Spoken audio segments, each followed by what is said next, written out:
We have talked a great deal about media, particularly the narratives that they create and propagate. We've looked at the stories that investors tell themselves, the foundation myths of great empires, and the stories that make up the philosophical underpinnings of civilizations. Humans think in stories. Data, statistics, facts, charts. Humanity has grown to become very skilled with information. Yet what really drives our thought, the way that we truly interface with the world around us, is through stories. Some stories we tell ourselves, often meant to justify our actions, or to put our minds at ease. Yet others are told to us. Sometimes this is evident. Our great myths and legends, ranging from core civilizational fables to the latest mass media action movie. Some of it is propaganda. And yet within this realm, some propaganda is so subtle and nuanced that we don't even realize that we are being told a story. This series is going to explore our propaganda, ranging from ancient mystical philosophy, some of humanity's earliest efforts at understanding the mind, to our current postmodern internet narrative-driven machine.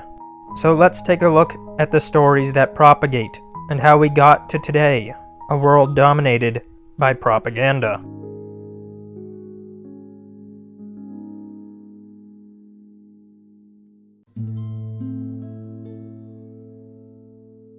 To begin our exploration, we are going to look at Edward Bernays, perhaps one of, if not the greatest legendary figures in propaganda, or perhaps to use a term he would prefer, public relations. We will explore figures before and after Bernays, but his unique place in history, coupled with being one of the most fundamental progenitors of modern propaganda, makes him a perfect place to begin our story. Bernays was born in 1891, Vienna. He was the nephew of Sigmund Freud, via his mother, Anna Freud Bernays, Sigmund's sister. He was also the nephew of Sigmund Freud, as his father Eli Bernays was the brother of Sigmund's wife, making Sigmund Freud his double uncle. The family would immigrate to New York in 1892, where he would ultimately go to study at Cornell, earning a degree in agriculture in 1912. Yet he wouldn't continue on in this field, deciding to enter into journalism. He would become co-editor at the Medical Review of Reviews and Dietetic and Hygiene Gazette. There, his work generally portrayed alternative health ideas, such as an emphasis on showers and an opposition to corsets. He would go on to become a press agent for theater and performers, where he began to build quite a successful career for himself. Yet with the outbreak of the First World War, things would change quite substantially, as he would enter the U.S. Committee on Public Information, where his role was to build support in Latin America for the American war effort, as well as other domestic propaganda projects. This position would be pivotal for Bernays, as following the war, during the Paris Peace Conference, he would work in publicity for the conference, and at this point he would come to realize that the techniques that he had learned during the war could very well be applied during peacetime. He would set up a public relations firm in New York, marketing himself as a public relations counsel, something which he emphasized was different than a mere advertiser. He wasn't simply putting out ads or running campaigns for a product, although he certainly would engage in that. He was aiming at doing something much more thorough, something that really understood psychology and could manipulate it at a level that advertising could not. He was to be an engineer of public sentiment and image, and his business did very well. In 1923, he would publish Crystallizing Public Opinion. It would propose many public relations mechanisms. One notable one is herd behavior, and the mechanism therein. He would build on ideas developed by thinkers like Gustave Le Bon, where he asserted that humans act according to group instincts, that modern life was simply too complex for people to think through, and therefore most of the time people relied on simple stereotypes, appeals to collective sentiment, or reliance on authority figures. What he was describing is that most of the thoughts and beliefs that people have don't actually come from themselves, but are instead taken from the group.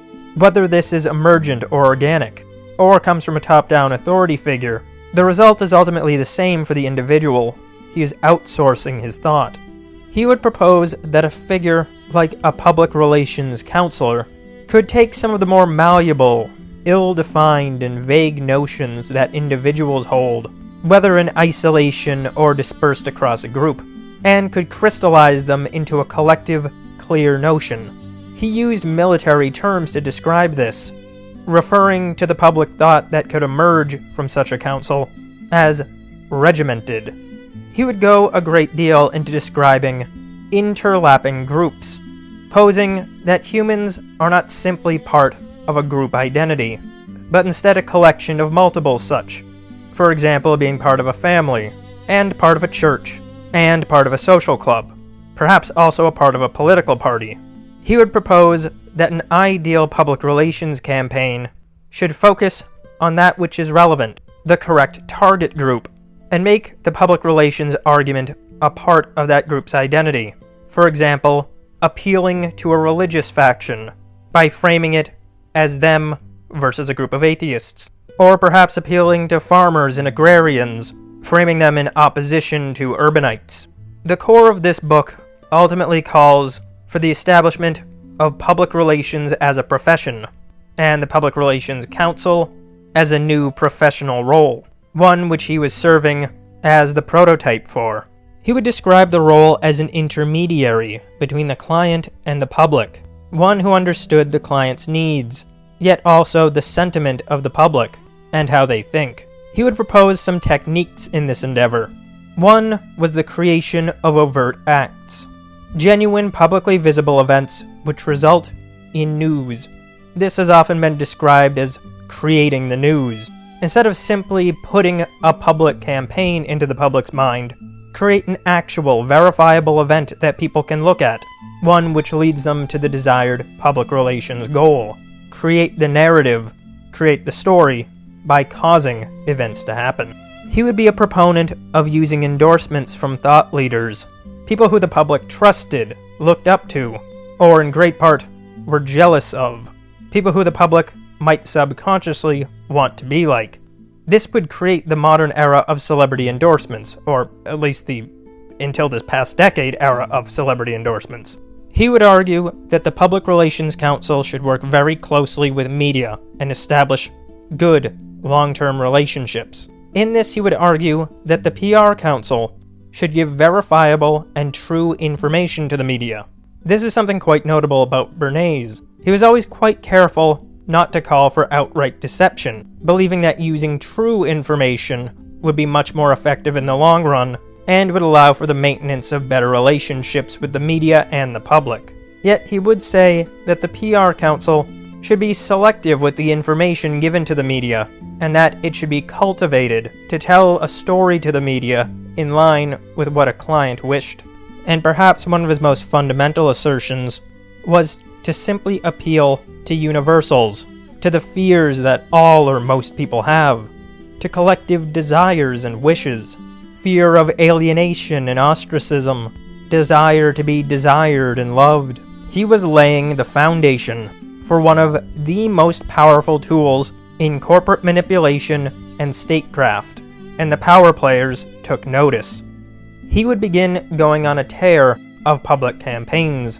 In 1924, he would organize a pancake breakfast at the White House in order to give President Calvin Coolidge a softer public image, as he had always seemed a little bit more serious and reclusive. This would appear more lighthearted and relatable. Over the years of 1927 and 1928, he would begin working for the American Tobacco Company, and in 1929, he would organize perhaps his most famous public relations campaign. This would go down in history as the Torches of Freedom campaign. Up to this point, tobacco companies had had a problem with marketing to women. While there were some women who did smoke, it was largely men, as it was seen to be not feminine, unappealing, and masculine. Yet during the 1920s, there was a zeitgeist of the free and independent feminist woman. Particularly among wealthier urban women, there would be a trend of wearing more revealing clothes, engaging in more open partying, and loosening of sexual morality. He would launch a campaign, giving cigarettes to these such women, and having them march around on display, showing that they were smoking cigarettes. The message being that this was a sign of their independence, that for a woman, smoking cigarettes signified that she was one of these free and wild women. And it did remarkably, exploding sales for cigarettes amongst women. Over the course of the 1930s, he would continue, marketing Dixie cups as sanitary, acting as the publicity director for the 1939 World's Fair, acting as election advisor to Herbert Hoover, and even pushing the idea of green, the color itself, as fashionable, in order to advertise Lucky Strike, which was using green on its packaging. In the 1940s, the Second World War would begin, and he would become a major advisor to nonprofits and the government, working very closely with the Office of War Information. He would have tremendous influence in American wartime propaganda, and he would even create something that might stun some people. He created bacon and eggs are for breakfast. Just the concept. He marketed it as an all-American breakfast. Before that, bacon and eggs wasn't the breakfast, but he made it the breakfast. I see these bacon and eggs, that's breakfast food. And people just accepted it. Hey, you're right, that is breakfast food. Remarkable. He would publish Public Relations in 1945 and The Engineering of Consent in 1947. And he would not slow down. In the 1950s, he would work for the United Fruit Company that was attempting to kick over the Guatemalan government. For the company, he would orchestrate a propaganda campaign to frame Guatemala's land reforms as a communist plot. Now, was there truth to this? There was a bit of truth to this, and that's what's really effective. The ultimate end result of his propaganda was just propaganda used for a political and business aim. The ultimate story that entered people's minds in its entirety was untrue, but the fundamental notion behind the story did have some truth. And that goes back to the idea of don't outright lie. That's a short-term strategy that will not sustain. There always has to be some truth. He would continue working for some time, publishing more books. And in 1995, he would die at the age of 103.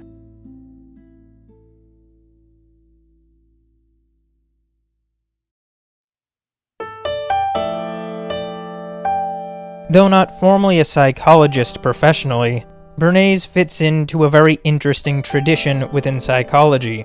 His thought overlaps to a great degree with that of his uncle, Sigmund Freud. In his 1928 book, Propaganda, Bernays discusses in great depth the power of the unconscious, including explicit references to Freud's theories. He would describe mass psychology, stating that people are driven by irrational and unconscious forces, ones which manifest on the collective level. Sigmund Freud's psychological model has often been likened to an iceberg. In this model, the mind is made up of three parts, with the smallest surface bit, and the much larger parts, metaphorically, underwater. The smallest part of the Freudian iceberg is the conscious mind, that which we interact with knowingly. We are aware of the conscious mind, where we experience our thoughts and feelings, those which we can interact with, such as our immediate thoughts and perceptions, and the emotions that we're cognizant of. Not all of our felt and perceived experience is conscious, yet that which we can readily know of and recall fits into this small bit of the iceberg. Below this is a larger component, the preconscious. These are our thoughts and memories that we aren't immediately aware of, but could be readily accessed. For example, something that you remember quite well. It may be acting on you, affecting your perceptions and how you think about something, but you may not be actively cognizant of it, just a layer down, something that you could easily access if you intended to, but otherwise would lay there just below the surface. And beyond that is the deepest and largest part of the iceberg, making up most of our psychology within Freud's model. The unconscious. This is inaccessible to us, but forms the foundational building blocks of what makes us us. This may include repressed memories, memories which still act on us, yet ones that we cannot recall. This is where our deeper and irrational desires live, those which affect us, yet we can't quite comprehend. Our irrational fears and passions, that exists simply as a part of us, beyond our understanding or knowledge. Freud would propose 3 fundamental elements of a personality. The first being the id. He posits that this is entirely unconscious, and that this is where our primal feelings live. Elements of this include basic biological drives, and seeks only its own gratification. Within Freud's theories, humans are quite animal, and underneath the very small layer of our immediate thought are very primal animal drives, such as those for self-preservation, for reproduction, and for basic pleasures. Beyond this is the ego. This exists partially conscious, while to a great degree unconscious. It acts as the mediator between the internal world of the id and the reality of the outside. Freud posits that it operates to keep those dark, uncomfortable, anxiety-provoking feelings of the id repressed, and takes information from the outside world in order to formulate a means to satisfy the id. For example, the id seeks pleasure. One views the outside world. The ego takes this information, keeping the id hidden from the person, yet attempting to satisfy its desires. Mediating with the id, it will take that information and form a means for the person to act in such a way to satisfy the id. And last, there is the superego. This is where our sense of morality and conscience lives. It exists in a more idealized world, whereas the id is animalistic and base. The superego is idealistic. It may form its notions by taking those of society, forming our perceptions of what is moral and immoral, and largely operates through a judgment mechanism, prompting feelings of guilt or pride. Edward Bernays would take these ideas and use them to great effect, believing that the Public Relations Council could communicate to the unconscious wants, fears, and needs of the public, inducing them to believe his message in order to satisfy the demands of the id. He as well would pay great attention to how collective notions affect the unconscious mind of the individual, believing that he could sculpt the views of individuals by manipulating collective notions. This exists to great effect today, where much of the propaganda and manipulation techniques are based on social proofs, fear of alienation, and basic desires. For example, imparting ideas into the public taking on these notions, and these ultimately translating into the unconscious minds of individuals. People change their wants, desires, and beliefs because they seek to be like the group. As well, they have an unconscious fear of going against the group and being alienated, putting out an idea and having the effect of, well, everyone else thinks this.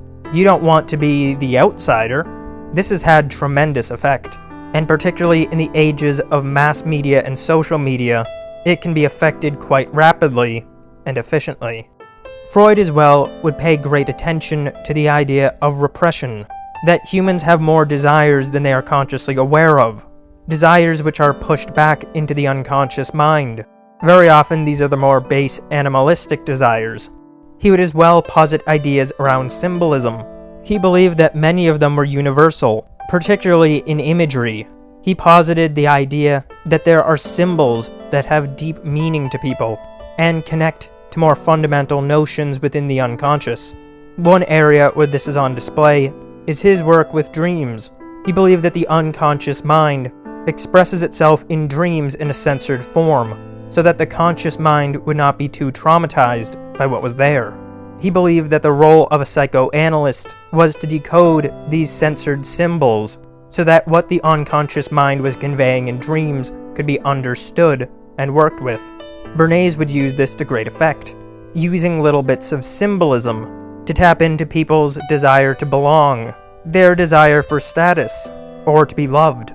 One example being his Torches of Freedom cigarette campaign, linking the symbolism of the cigarette to the unconscious desire to be free. Bernays would also develop on Freud's theories with respect to appeals to authority campaigns. To go into Freud's ideas on authority, we're going to really see why people are ambivalent on Freud. So Freud posits that the ultimate source of authority is the father figure.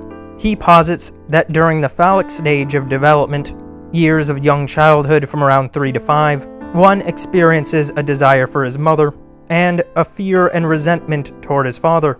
The fear toward his father ultimately leads the child to identify with him, resolving this anxiety, which he terms castration anxiety, by becoming aligned with the aggressive paternal figure. Freud posits that over time, the superego acts as the ultimate mediator for a person's sense of authority, incorporating the moral rules set by authority figures in a child's life, such as parents or teachers, and that through the reinforcement mechanisms of guilt and shame, the superego will align an individual to authority.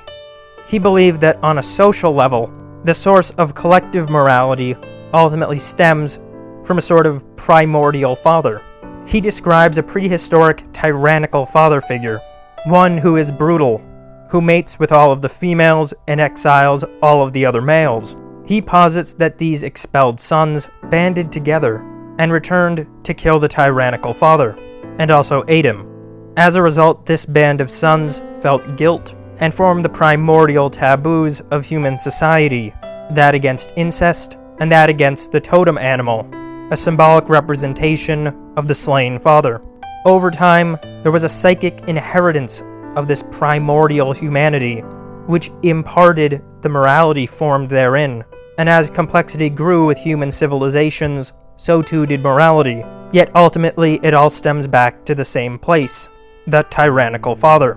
Bernays would make great use of appeals to authority, as well as the guilt and pride mechanism of the superego, with the idea that people wishing to be pro-social will not go against a sufficiently valid authority figure.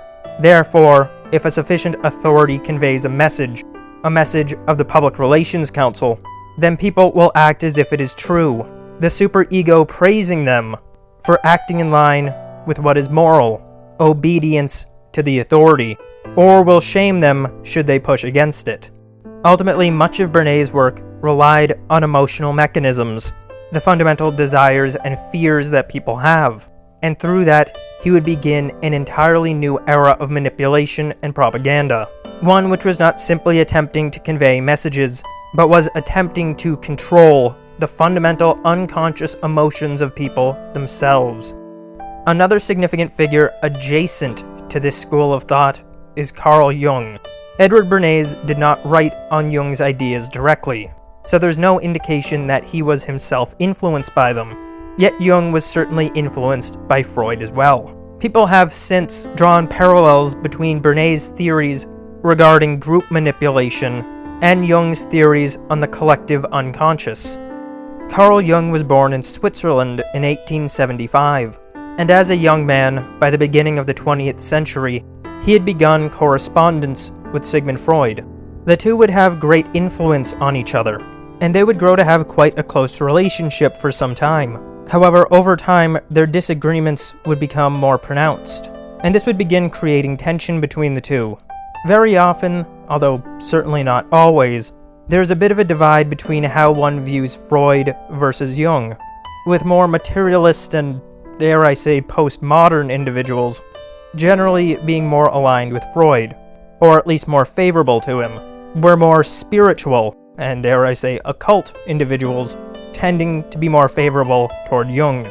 Jung's notion of the unconscious, at its base level, is quite similar to Freud's. He believed that people had an unconscious layer, one which made up a larger part of their psychology.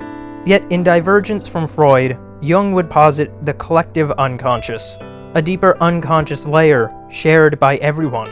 He believed that this was a layer inherited by all humans, one built up ancestrally, an extant before one developed his own psychology through personal experience.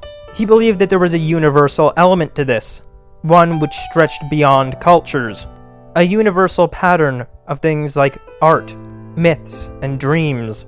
It's posited that this is the explanation for shared symbolic imagery, shared myths and notions, things like common dream imagery across cultures that have no reported contact, or nearly identical myths which occur across the planet. One of his most famous ideas is that of archetypes. These are common primordial images, notions which exist across the collective unconscious. He believed that these existed as dynamic patterns and were fundamental to human perception. Examples could be the wise man, figures like Gandalf, Odin, Hermes Trismegistus, Dumbledore, or Merlin. Other examples are the anima, the ideal woman which exists within men, or the animus, the ideal man which exists within women. Adjacent to Freud's ideas of the id, he would also posit the shadow, the dark, repressed character of oneself that exists deep within the individual. His clinical theories would focus heavily on the shadow, the anima, and the animus, believing that individuals should properly integrate the shadow, in so doing coming to understand and exist with it. There's a certain degree of overlap with ideas in alchemy here as well, with some parallels between the integration of the shadow and the magnum opus, and with respect to the anima and animus, forming a proper relationship with one's contrasexual self, the anima in the case of men, and the animus in the case of women. There are many differences between the two thinkers, and I certainly cannot go through all of them here. Yet, by taking two quite different avenues, the two have both been highly influential on 20th century psychology ever since, and when it comes to propaganda, we will see both of their thoughts in play. For while what Edward Bernays did with these notions is already extremely powerful and shows an incredible ability for manipulating the public, yet this is nothing compared to what will come.